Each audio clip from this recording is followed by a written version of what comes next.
ആദിലയും അക്ബറും കൂടി ഇരുന്ന് ഷാനവാസിൻ്റെ കാര്യം പറയാണ്.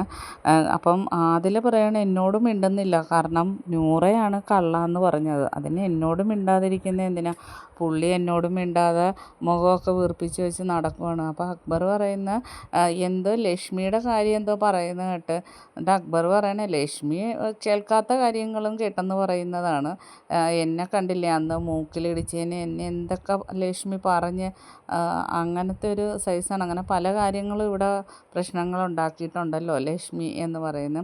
അപ്പം അതിൽ പറയുന്ന ഈ ഷാനവാസ്കാരുടെ അനീഷിനോട് കാണിക്കുന്ന ഈ സൗഹൃദം ഫേക്കാണെന്നാണ് എനിക്കിപ്പോൾ തോന്നുന്നത്. ഞങ്ങളുടെ ഇത് വെച്ച് നോക്കുമ്പോൾ ഞങ്ങൾ ഇത്രയും കാര്യമായിട്ട് നിന്നിട്ട് ഇപ്പം കണ്ടില്ലേ ഒരു കള്ളാന്നെന്ത് വിളിച്ചെന്നും പറഞ്ഞാണ് ഇങ്ങനെ നിൽക്കുന്നത്.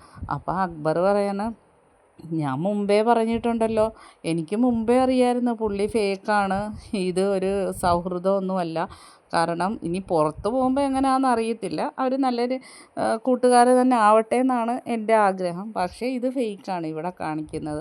കാരണം പുറത്തുനിന്ന് കുറേ ഗസ്റ്റുകൾ വന്നപ്പം പുള്ളി അറിഞ്ഞ് പുള്ളിയും അനീഷും തമ്മിലുള്ള കോംബോ പുറത്ത് നല്ല ഹിറ്റായി വരുന്നുണ്ടെന്ന്. അപ്പോൾ പിടിച്ച് നിൽക്കാൻ വേണ്ടി പുള്ളി ഈ കളി കളിക്കുന്നതാണ്. അപ്പോൾ അനീഷ് ഒരുപക്ഷെ അങ്ങനെ തന്നെ ആണെന്നാണ് തോന്നുന്നത്, അല്ലാതെ ഇവർക്ക് നല്ലൊരു ആത്മാർത്ഥ സൗഹൃദമൊന്നും അല്ല.